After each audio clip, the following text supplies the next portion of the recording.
Hello everyone, my name is Aparna and today we are going to start a new chapter, that is chapter 2, Matter, Nature and Behavior. Um, let's start the chapter. Are there any similarities between light and iron nail, the sound of a dholak, chairs and tables, smiles, steam, etc.? What are the similarities between them and what are the differences? Let us do an activity to try and understand this. ठीक है, देखिए यहाँ पर आपको similarly एक question पूछा है कि क्या लाइट, एक आयरन नेल और किस एक जो साउंड है ढोलक का उसमें कोई सिमिलैरिटीज़ हैं? चेयर, टेबल, स्माइल्स, टीम्स, ये सभी में क्या सिमिलैरिटीज़ हैं? और अगर नहीं है तो उनमें डिफरेंसेस क्या हैं? फिर यहाँ पर आपको एक एक्टिविटी छोटी सी दी हुई है जिसमें आपको एक बकेट लेना है और उसका 3/4 पानी फिल करना है और एक ग्लास की बीकर को उसको उस पानी में रखना है। ठीक है, पानी में रखना है और उस जो जो बीकर है, खाली बीकर है, उसमें से एक लेज़र लाइट जो है वो पास करनी है। आपको लेज़र लाइट जो है वो थोड़ा सा टीचर्स, किसी के गाइडेंस पे इसको करना है, चाहे वो टीचर हो या फिर आपके पेरेंट्स हो, क्योंकि लेज़र लाइट आपके आंखों को नुकसान पहुंचा सकती है। ठीक है, तो यहाँ पर आपको लाइट लाइट को पास करना है। अब देखिए यहाँ पर क्या हो रहा है। Let us try and understand why light was able to enter the beaker but water could not. What is what is there inside the beaker that stops water from getting inside? We know that air, water, chair, table, etc. occupy space. Water could not enter the beaker because air is already present in it. Air occupies space inside the beaker. देखिए यहाँ पर जब हम लोगों ने beaker को डाला तो इसमें पानी नहीं गया अंदर। ठीक है, पानी इसमें क्या हुआ, अंदर नहीं जा पाया। लेकिन जब हम लोगों ने लाइट को ऑन किया और बीकर के अंदर उसको फ्लैश किया तो क्या हुआ, लाइट जो है वो अंदर जा पाया। तो ये क्या इसका रीज़न था कि वाटर इसके अंदर नहीं जा पाया और लाइट जो है वो इसके अंदर आसानी से चला गया। देखिए यहाँ पर हम सभी को पता है कि जो एयर, वाटर और जो भी सॉलिड मटेरियल्स होते हैं,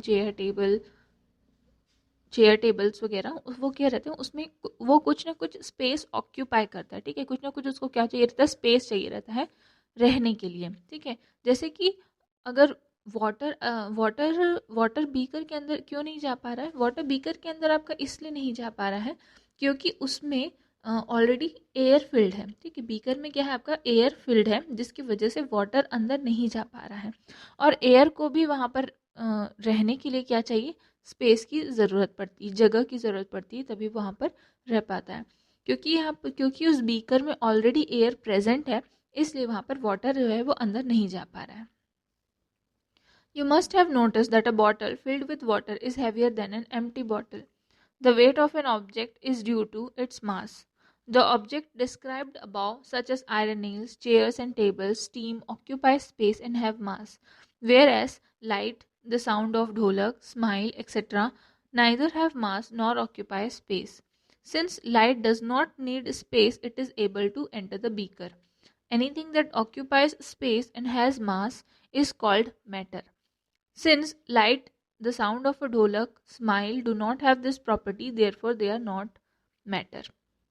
देखिए क्या होता है, जब कोई भी ऑब्जेक्ट है, ठीक है, किसी ऑब्जेक्ट का जो वेट होता है वो उसके मास के कारण होता है। मास के कारण होता है इन द सेंस, अगर हम किसी चीज़ को उठा रहे हैं, जैसे कि आपको यहाँ पर एग्जांपल दिया है, जब हम एम्प्टी बॉटल को उठाते हैं, एम्प्टी बॉटल मीन्स कोई बॉटल रहता है जिसमें जो कि फिल नहीं है, वाटर या कुछ भी उसमें फिल नहीं हुआ है, तो एम्प्टी बॉटल है, तो उसमें क्या रहता है आपका, वो कम हैवी रहता है। बजाय जब हम उसमें वाटर डाल देंगे तो यहाँ पर क्या हो रहा है, हैवियर कौन सा रहेगा, हैवियर आपका ऑब्जेक्ट कौन सा रहेगा, जिसमें वाटर रहेगा। तो वाटर जिसमें रहेगा तो उस बॉटल का वेट क्या होगा, ज़्यादा होगा। क्यों ज़्यादा होगा, क्योंकि उसमें वाटर भी बड़ा है और वाटर का खुद का क्या होता है, आपका मास होता है। तो आयरन नेल्स हो गया, आयरन नेल्स, चेयर्स, टेबल, ये स्टीम हो गया, ये सभी को क्या चाहिए, स्पेस चाहिए और साथ में उनका खुद का क्या होता है, आपका मास होता है।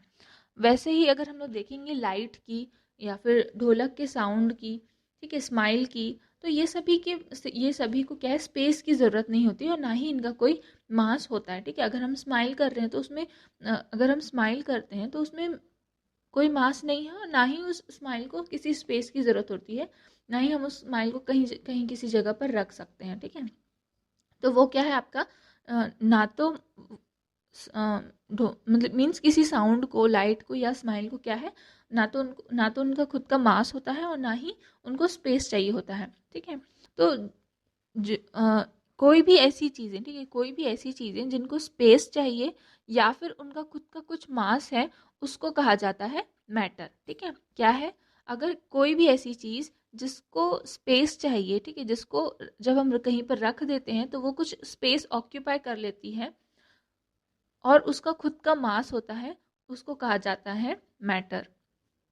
क्योंकि लाइट, साउंड ऑफ ढोलक और स्माइल जो है उनकी ये प्रॉपर्टी नहीं है, ठीक है। वो ये सारी उनका ना तो स्पेस है और ना तो वो स्पेस ऑक्यूपाई करते हैं और ना ही वो मैटर, ना ही उनका खुद का मास होता है। तो वो क्या है, मैटर नहीं है, ठीक है। लाइट हो गया, साउंड ऑफ ढोलक, और ये जो है वो मैटर नहीं है। Now can you tell among air, water and light which can be called matter, ठीक है। अब बताइए, यहाँ पर आपको क्वेश्चन दिया है कि एयर, वाटर और लाइट में कौन सा मैटर है, ठीक है, विच कैन बी कॉल्ड मैटर, ठीक है। कौन सा है मैटर, तो वाटर और एयर आपका क्या है, मैटर है यहाँ पर। देखिए, conversion of matter. If we look at matter around us, we see that it undergo some changes. We can identify this by looking for changes in color or in smell, odor or in state. ठीक है, देखिए, अगर हम आसपास में देखेंगे तो हमको बहुत सारे अलग अलग मैटर्स हमको देखने को मिलेंगे। अगर हम कुछ चेंजेस उसमें कर देते हैं तो हम उसमें क्या कर सकते हैं, आइडेंटिफाई कर सकते हैं कि क्या चेंजेस उसमें हो रहे हैं, उनके कलर से, उनके स्मेल से, या फिर वो किस तरीके से, किस फॉर्म पे प्रेजेंट है, उसके तरीके से हम क्या कर सकते हैं, आइडेंटिफाई कर सकते हैं। Let us try to understand this through an example. When we light a candle, it burns down completely after some time. Think what had happened to the components wax and wick on the of the candle. For a long time, it was believed that they get used up or destroyed in the burning process. Later, attempts were made to understand the burning of a candle, and we realized that it is a chemical process where oxygen is also evolved along the wax. During the process, carbon dioxide and water vapor are obtained as products, but this was not known till we learned to identify the gases being used or produced in a reaction. When the sum of masses of all reactants was determined, it was found to be equal to the sum of the masses of all the products. This was the first time it became clear that the reactants taking part in a chemical reaction are converted into products and not destroyed, ठीक है। देखिए यहाँ पर क्या बोल रहा है, अगर हम अपने आसपास देखेंगे तो हम क्या होगा, हम देखेंगे कि किस तरीके से कोई भी मैटर जो है, ठीक है, कोई भी मैटर जो है वो क्या होता है, चेंज होता है। हम उसको देख सकते हैं, उनके स्टेट के किस तरीके से वो किस फॉर्म पे वो चेंज हो रहे हैं, उनका स्मेल क्या है, ऑर्डर क्या है, किस कलर पे वो पहले प्रेजेंट थे और किस कलर पे वो अब हैं, ठीक है। इस तरीके से हम क्या देख सकते हैं कि मैटर किस तरीके से कन्वर्ट होते हैं। अगर हम एक एग्जाम्पल के थ्रू समझना चाहेंगे तो जब हम एक कैंडल लाइट करते हैं, ठीक है, कैंडल जो है, कैंडल को जब हम जलाते हैं तो वो क्या होता है, बर्न होता है, कंप्लीटली बर्न हो जाता है। अगर हम कुछ टाइम तक उसको लगातार जलाते रहेंगे तो वो पूरी तरीके से ख़त्म हो जाता है। तो क्या होता है, जो कंपोनेंट्स हैं उसमें, उस कैंडल में जो कंपोनेंट्स है, क्या क्या कंपोनेंट्स रहते हैं उसमें, आपका एक तो वैक्स रहता है, ठीक है, मोम, और दूसरा रहता है उसका विक, जो बाती है उसको कहा जाता है आपका विक। तो वो दोनों ही क्या होते हैं, दोनों बर्न हो जाते हैं, ठीक है। तो जब इसमें अटेम्प्ट किए गए, मतलब जब साइंटिस्ट वगैरह जो है उन्होंने देखा ये चीज़ें, तो उन्होंने उनकी स्टडी की तो पाया कि जो कैंडल है, ठीक है, उसमें एक केमिकल, कैंडल जब लाइट होता है तो एक केमिकल प्रोसेस जो है वो इवॉल्व होता है, जिसमें ऑक्सीजन भी क्या करता है, ऑक्सीजन भी वैक्स के साथ में इन्वॉल्व होता है। और ये जो प्रोसेस होता है, ठीक है, जब जो जलने का जो प्रोसेस होता है, वैक्स वहाँ पर जब जलता है, ऑक्सीजन उसमें यूज़ होता है, विक यूज़ होता है। तो इस प्रोसेस में क्या होता है, कार्बन डाइऑक्साइड और वाटर वेपर जो है वो रिलीज होते हैं प्रोडक्ट के फॉर्म पे। ये जो चीज़ें अभी हैं वो हमको तब तक पता नहीं चली थी जब तक गैसेस जो हैं वो यूज़ नहीं हुआ था या फिर प्रोड्यूस्ड नहीं होता था किसी भी रिएक्शन। मीन्स जब तक हमको गैसेस का नॉलेज नहीं था तब तक हम ये चीज़ नहीं जान सकते थे।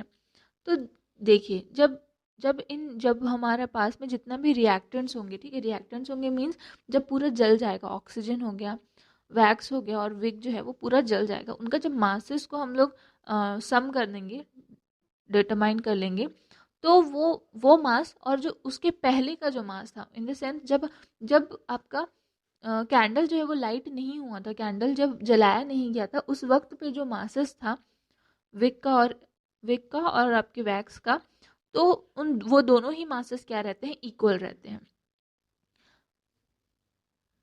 ठीक है, देखिए अब ये पहली बार है जब हम एकदम बहुत ज़्यादा क्लियर हो गए थे किसी केमिकल रिएक्शन को लेकर कि प्रोडक्ट कौन सा है और कौन सा आपका क्या रहेगा, आपका रिएक्टेंट रहेगा, और प्रोडक्ट कैसे कन्वर्ट हो रहा है, ना कि पूरी तरीके से ख़त्म हो रहा है। ठीक है, क्या होता है आपका कन्वर्जन का प्रोसेस होता है, ना कि ख़त्म होने का। अगर कोई कैंडल है वो अगर ख़त्म हो रहा है तो वो क्या हो रहा है, आपका कन्वर्ट हो रहा है, ना कि पूरे तरीके से ख़त्म हो रहा है, डिस्ट्रॉय नहीं हो रहा है, वो वहाँ पर क्या हो रहा है, कन्वर्ट हो रहा है, केमिकल प्रोसेस उसमें इन्वॉल्व हो रहा है और वो वहाँ पर कन्वर्ट हो रहा है। देखिए यहाँ पर आपका एक छोटा सा एक्टिविटी आपको दी हुई है, आप उसको रीड कर लीजिएगा। नेक्स्ट देखते हैं। In the study of many other chemical reactions it was again found that the sum of the masses of all reactants is always equal to the sum of the masses of all the products.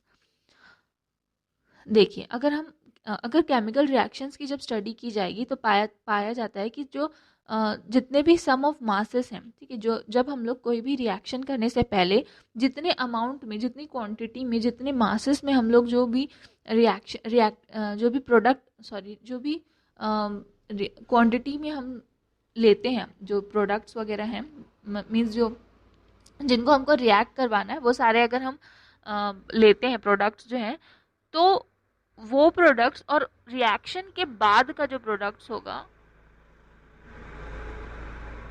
ठीक है, reaction के बाद का जो product होगा, उन दोनों reaction के बाद का जो प्रोडक्ट होगा उसका जो सम होगा और पहले का जो सम होगा, वो दोनों ही क्या होता है, आपका इक्वल होता है। देखिए, this understanding was stated in the form of a law: mass can neither be created nor destroyed during a chemical reaction. This is known as the law of conservation of matter or the law of conservation of mass.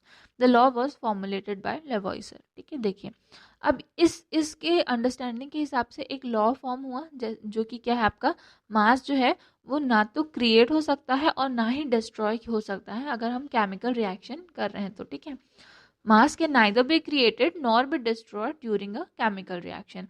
इसे कहा जाता है law of conservation of matter या फिर law of conservation of mass. ये जो law है वो लेवॉइजर के द्वारा फॉर्मुलेट किया गया था। अब देखिए लेवॉइजर्स contribution. Attempts to understand the nature of matter had been going on for centuries, but in the absence of modern instruments, several misconceptions remained. At one time, it was thought that one substance could be transformed into another. For example, when water was distilled in a glass container for a long time, then fine sand like particles were found in the container. Therefore, people thought that when water is heated for a long time, it get transformed on earth. देखिए क्या हो रहा है यहाँ पर, लेवॉइसर का contribution क्या था, बहुत सारे अटेम्प्ट्स किए गए नेचर ऑफ मैटर को समझने के लिए, बहुत सालों से बहुत सारे अटेम्प्ट्स किए गए, लेकिन मॉडर्न इंस्ट्रूमेंट्स के एब्सेंस में और बहुत सारे जो मिसकंसेप्शंस थे वो वैसे के वैसे ही रहे। जैसे कि आपका एक एग्जांपल जो था, बाद में हमको ये चीज़ क्या है पता चली कि जो भी मैटर है वो क्या हो जाता है, एक फॉर्म से दूसरे फॉर्म में ट्रांसफॉर्म हो जाता है। पहले के टाइम पे एक एग्जांपल यहाँ पर आपको दिया गया है, जब पानी को क्या किया जाता है, गर्म किया जाता है, उबाला जाता है, उसको बॉईल किया जाता है, तो क्या होता है, आपका वाटर जो है वो इवापोरेट हो जाता है, दूसरे फॉर्म पे चेंज हो जाता है, और लास्ट पे आपका क्या रहता है, कुछ फाइन सैंड पार्टिकल्स या फिर कुछ जो इम्प्योरिटीज़ जो रहती हैं वो आपके वाटर के नीचे, जो बर्तन रहता है उसके नीचे में बैठ जाती हैं। ठीक है, नीचे में आपका उसके लेयर एक फॉर्म हो जाता है। तो पहले के टाइम पे पहले के लोगों को ये लगता था कि हम वाटर को जब हीट करते हैं, गर्म करते हैं, बहुत ज़्यादा टाइम तक जब हम गर्म करेंगे तो जो पानी है वो फिर से अर्थ पर क्या हो जाएगा, ट्रांसफॉर्म हो जाएगा, फिर से अर्थ में चला जाएगा। Antoine Laurent Lavoisier 1743-94, a French chemist, repeated the same experiment. He carefully weighted the entire glass apparatus before the experiment and also after distillation. He noticed that the mass of the apparatus was decreasing. This change was equal to the mass of the sand-like particles. He realized that the type of glass being used was slightly soluble in water. The glass would dissolve a little in water, and after evaporation its particles would remain behind. He concluded that water was not being transformed into earth. It was only after this that we could start building our modern understanding of chemical reactions.